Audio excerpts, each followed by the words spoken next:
మన లక్ష్మీ శ్రీనివాస జ్యువెలరీస్ వార్షికోత్సవ lucky draw offer. గెలుచుకోండి 1 కేజీ సిల్వర్ వస్తువులు.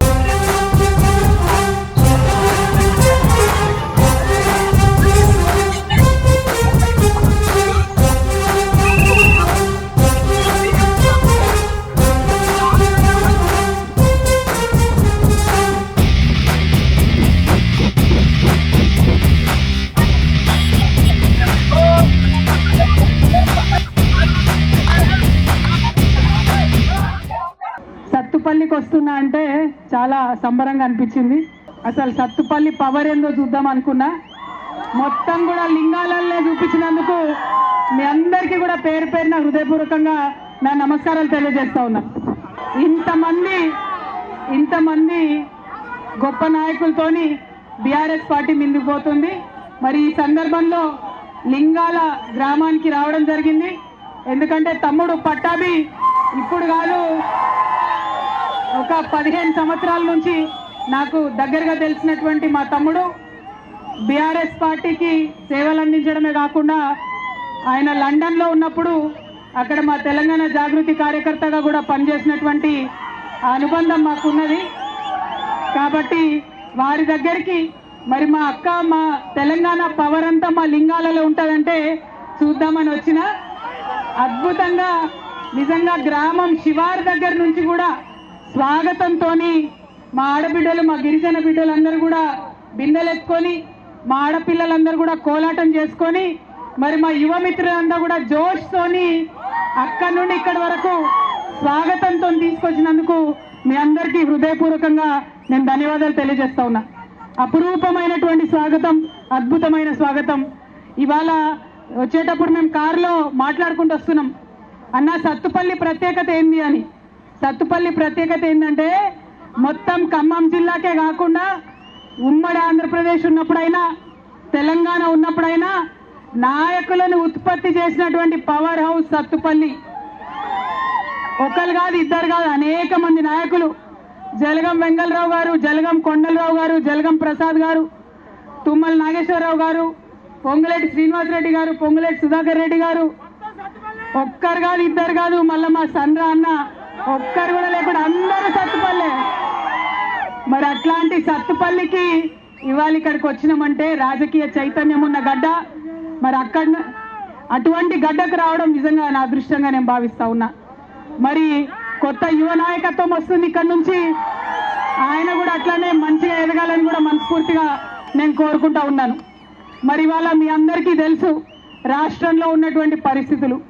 ఒకటి కాదు, రెండు కాదు, అన్న చెప్పుకొచ్చిండు వాన పడుతుంటే కూడా కనీసం మంత్రులకు కిందకు వచ్చే తీరిక లేదని. ఇక్కడ వాన పడ్డది, అక్కడ ఎస్ఎల్బీసీల కాలువ కొట్టుకపోతే కూడా మంత్రులందరి ఆలోచన హెలికాప్టర్ మీద, చేపల పులుసు మీద ఉంది తప్పితే ప్రజల మీద, ప్రజల కష్టాల మీద లేదు. ఇక్కడ 3 మంత్రులు ఉన్నారు, వాళ్ళు ఒకరి మీద ఒకరు పెత్తనం చేయడానికే సరిపోతుంది తప్పితే ప్రజల కోసం ఆలోచన చేయడానికి కుదురుతలేదు.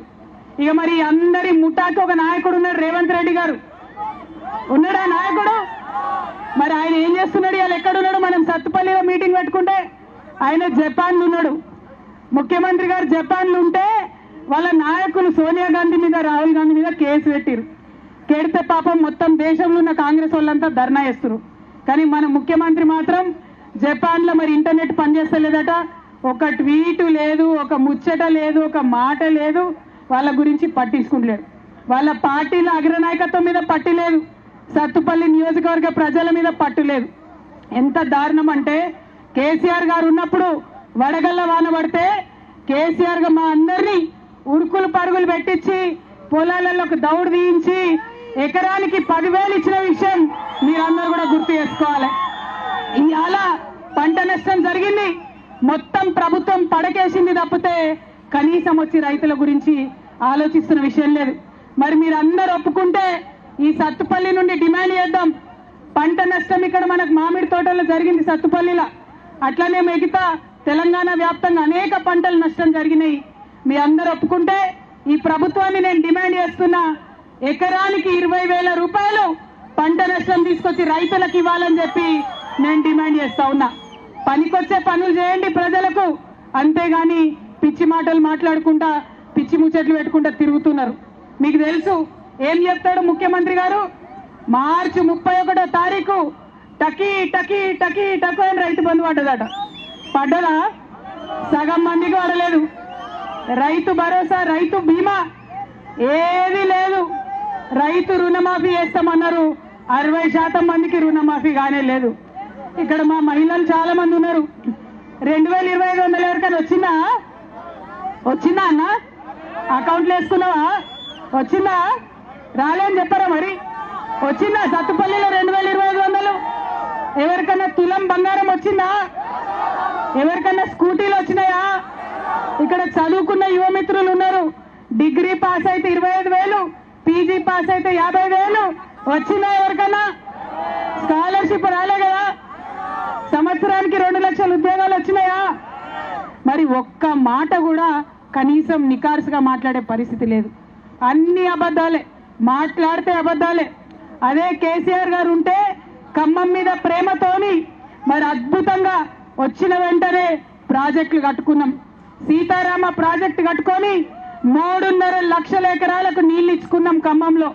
పెద్ద పెద్ద నాయకులు ఇప్పటిదాకా నేను లిస్టు చెప్పిన కదా, వాళ్ళందరూ ఇదే సత్తుపల్లి నుండి వచ్చినా, ఇదే ఖమ్మం జిల్లా నుండి వచ్చినా వాటర్ ప్రాజెక్టులు కట్టడానికి, రైతులకు సాగునీరు ఇవ్వడానికి మనసు రాలే. మరి ఇక్కడ అందరు ఇంత పెద్ద ఎత్తున మన రైతన్నలు ఉన్నారు. మీ అందరికీ తెలుసు, ఉమ్మడి ఆంధ్రప్రదేశ్లో నీటి తీరువ కట్టుకున్నామా లేదా మనం?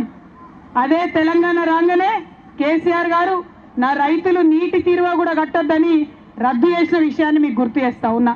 అంతకుముందు ఎన్నడూ ఒక్కరు కూడా రైతు పేరు దలిచి పిలిచి దగ్గరికి తీసి ₹1 ఇచ్చిన ప్రభుత్వం లేదు. కానీ కేసీఆర్ గారు వచ్చినాకనే రైతుల్ని దగ్గరికి తీసుకొని రైతు బంధు, రుణమాఫీ అన్ని కూడా చేసుకోవడం జరిగింది. మరి ఇవాళ నేను మీ అందరినీ కోరేది ఒకటే, మీ సోదరులాగా నన్ను ఇక్కడికి ఆత్మీయంగా స్వాగతం పలికారు. బీఆర్ఎస్ పార్టీ మా నాయకులందరినీ కూడా ఆత్మీయంగా స్వాగతం పలికారు.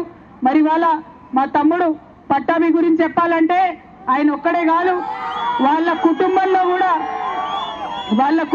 కూడా మట్టూరి భద్రయ్య గారి దగ్గర సిపిఎం నాయకులు కీర్తిశేషులు, వాళ్ళ దగ్గర నుంచి మొదలు పెట్టుకుంటే వాళ్ళ నాన్నగారు నాగప్రసాద్ గారు, వాళ్ళ అమ్మగారు అరుణమ్మ గారు 10 సంవత్సరాలు కూడా మరి గ్రామానికి సర్పంచ్గా సేవలు చేసినారు. మరి వారి పోలిక, వారి యొక్క ప్రజాసేవ అన్నిటికన్నా ఎక్కువ మా సండ్రన్న గారి నాయకత్వంలో మరి మంచిగా ట్రైన్ అయి ముందుకెళ్లాలని, ప్రజలకు సేవలు అందించాలని కూడా నేను కోరుతున్నాను. ఇంత పెద్ద కార్యక్రమాన్ని ఏర్పాటు చేయడంలో మా తమ్ముడు ఉద్యమకారుడు హుసేన్ గారు చాలా పెద్ద ఎత్తున పాత్ర పోషించి కష్టపడి అందరినీ కూడా మిమ్మల్ని ఇక్కడ తీసుకొచ్చినారు. ఇవాళ పట్టాభి ఇంట్లో గృహప్రవేశం అంటే సత్తుపల్లి నియోజకవర్గం అంతా సంబరం జరుగుతూ ఉంది. చాలా సంతోషంగా ఉంది. ఇంత పెద్ద ఎత్తున స్వాగతం పలికినందుకు మళ్ళీ సత్తుపల్లి రావాలనిపించేటట్టుగా అపురూపమైనటువంటి స్వాగతం ఇచ్చిన ముఖ్యంగా మా ఆడబిడ్డలందరికీ కూడా చేతులు జోడించి నమస్కరించుకుంటూ మీ అందరి దగ్గర కూడా సెలవు తీసుకుంటున్నాను.